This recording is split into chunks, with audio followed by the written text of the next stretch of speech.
Assalamualaikum warahmatullahi wabarakatuh. Selamat datang di kanal podcast Perilaku Keuangan Bertanggung Jawab di Era Digital. Nama saya Imam Salehudin, saya dosen di Departemen Manajemen Fakultas Ekonomi dan Bisnis Universitas Indonesia. Dalam podcast ini, kita akan membahas berbagai topik seputar perilaku keuangan yang bijak di platform digital, serta bagaimana mencegah perilaku keuangan yang tidak bertanggung jawab terutama di kalangan kelompok remaja dan dewasa muda. Pada episode kali ini, kita akan membahas topik yang sangat hangat, yaitu bahaya judi online. Saya akan menjelaskan bagaimana mekanisme ini bekerja, apa risiko yang dihadapi, serta langkah-langkah yang bisa diambil untuk mencegah dampak negatifnya. Jadi, pastikan Anda mendengarkan sampai akhir karena informasi ini sangat penting, terutama bagi para orang tua dan guru yang peduli dengan kesejahteraan finansial anak muda di era digital. Di Indonesia, perputaran yang terindikasi sebagai transaksi judi online mencapai angka yang sangat fantastis. Dari tahun 2017 hingga tahun 2022, total perputaran uang judi online diperkirakan mencapai 190 triliun rupiah. Bayangkan, 190 triliun dengan 13 angka 0. Jumlah ini hampir setara dengan APBN Kesehatan Indonesia di tahun 2022 sebesar 135 triliun, atau iuran BPJS Kesehatan pada tahun 2022 sebesar 140 triliun, atau anggaran pendidikan Indonesia. Angka ini juga hampir setengah dari anggaran pendidikan Indonesia, yaitu 473 triliun pada tahun 2022. Ini menandakan bahwa judi online tidak hanya berdampak pada individu, tetapi juga dapat memperlambat perputaran ekonomi Indonesia. Banyak pelaku usaha yang kecanduan judi online akhirnya bangkrut dan menyebabkan karyawan kehilangan pekerjaan. Menurut laporan PPATK, jumlah penduduk Indonesia yang terindikasi bermain judi online mencapai 276 juta individu, dengan 219 juta diantaranya disinyalir berasal dari kelompok berpenghasilan rendah. Kenapa kelompok ini sangat rentan? Salah satunya karena mereka melihat judi online sebagai cara cepat untuk keluar dari kesulitan ekonomi. Tidak hanya itu, judi online juga sangat populer di kalangan remaja dan dewasa muda. Mereka masih dalam tahap pencarian jati diri dan sering terpapar judi online yang menjanjikan kemenangan besar. Terlebih lagi, terdapat tren judi online yang cukup mengkhawatirkan. Pada tahun 2017, rata transaksi terkait judi online adalah sekitar 8 juta rupiah, sedangkan pada tahun 2022, rata transaksi menjadi hanya 1 juta rupiah. Terlebih lagi, menurut PPATK, 2,19 juta akun bertransaksi dengan nominal kurang dari 100 ribu. Apa artinya? Artinya tren dari pemain judi online tidak lagi dari kalangan orang berduit, tetapi justru dari kalangan orang-orang yang rentan. Tidak hanya itu, judi online juga sangat populer di kalangan remaja dan dewasa muda. Mereka masih dalam tahap pencarian jati diri dan seringkali terpapar iklan judi online yang menjanjikan kemenangan besar. Judi online dirancang untuk memanfaatkan celah psikologis kita. Salah satunya adalah efek kecanduan dopamin, yaitu zat kimia yang dilepaskan oleh otak ketika kita merasa puas atau menang. Judi online sengaja memberikan hadiah kemenangan secara acak, dan hal inilah yang membuat pemain ketagihan. Jadi, kemenangan yang dialami oleh pemain itu sengaja disetting oleh pelaku judi online dengan tujuan untuk membuat pemainnya kecanduan. Selain itu, penyelenggara judi online seringkali menjanjikan kemenangan besar, meskipun risiko yang dihadapi pun juga sangat tinggi. Mereka juga menggunakan desain permainan yang menarik secara audiovisual untuk membuat pemain betah berlama-lama bermain judi online. Siapa kelompok rentan yang disasar oleh judi online? Pertama adalah generasi muda, yaitu remaja dan anak-anak yang lebih rentan terpapar judi online karena mereka masih dalam masa pencarian identitas dan seringkali rawan terpengaruh oleh pengaruh negatif dari lingkungan.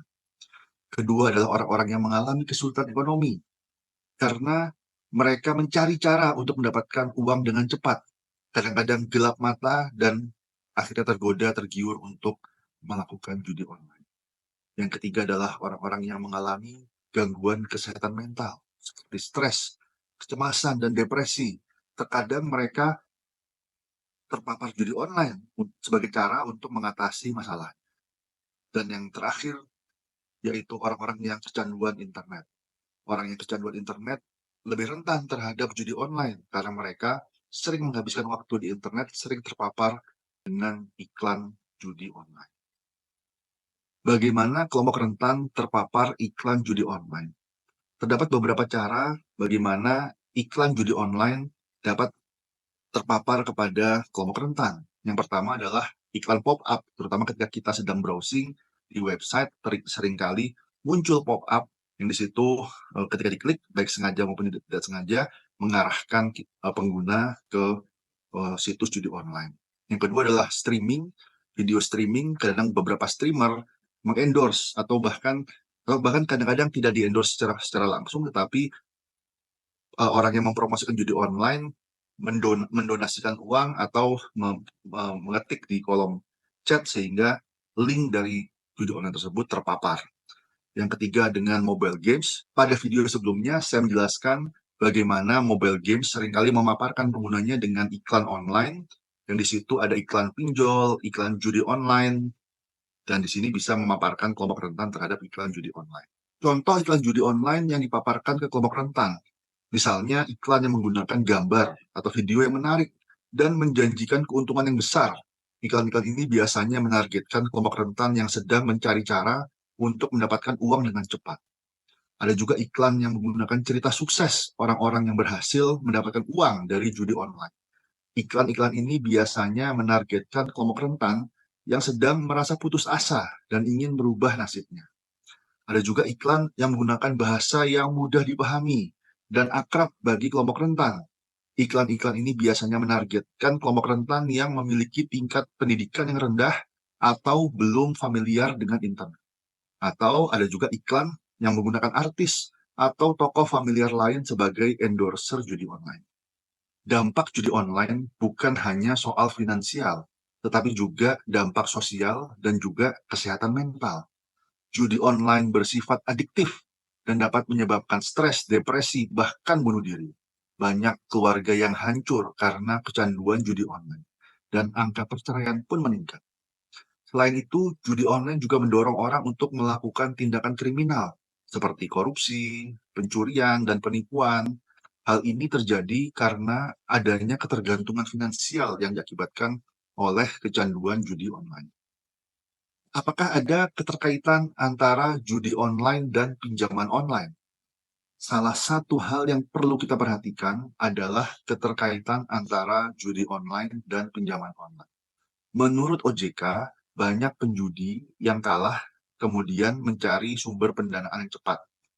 Menurut OJK, ada keterikatan antara judi online dan pinjaman online.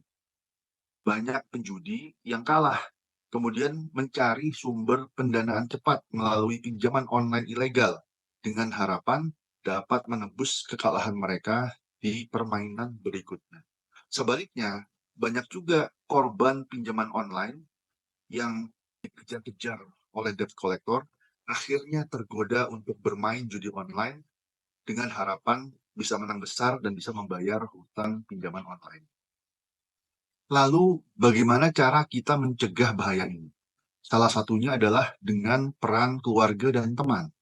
Komunikasi yang terbuka sangat penting untuk memberikan dukungan kepada mereka yang terjebak dalam judi online. Kita juga perlu membantu dan menciptakan lingkungan yang positif dan memberikan alternatif kegiatan yang lebih bermanfaat. Membatasi akses ke platform judi online dan mengedukasi masyarakat tentang risiko yang ditimbulkan oleh judi online juga sangat krusial dalam memberantas judi online. Kesimpulannya, judi online membawa banyak sekali dampak buruk, baik dari sisi ekonomi, sosial, maupun kesehatan mental. Penyelenggara judi online seringkali menyasar kelompok rentan dengan iklan dan promosi yang terselubung. Oleh karena itu, kita harus lebih waspada dan berperan aktif dalam mencegah bahaya ini. khususnya bagi kelompok muda yang sangat mudah terpengaruh judi online. Peran keluarga sangat penting dalam membantu mereka yang terjebak kecanduan judi online. Terima kasih sudah menyimak episode kali ini di podcast Perilaku Keuangan Bertanggung Jawab di Era Digital. Semoga sesi ini mengenai judi online bisa memberikan wawasan yang bermanfaat, khususnya dalam mencegah perilaku keuangan yang tidak bertanggung jawab. Ingat, literasi keuangan bukan hanya tentang memahami cara mengelola uang, tetapi juga tentang menyadari risiko dan konsekuensi dari keputusan finansial kita, terutama saat kita terpapar oleh perilaku keuangan yang tidak bertanggung jawab, seperti judi online dan pinjol ilegal. Pastikan untuk selalu berpikir matang sebelum mengambil keputusan finansial dan ajarkan nilai-nilai tersebut kepada generasi muda di sekitar kita. Sampai jumpa pada episode selanjutnya, di mana kita akan membahas topik penting lainnya seputar perilaku keuangan di era digital. Tetap bijak dalam setiap keputusan finansial. Saya Imam Salihudin undur diri.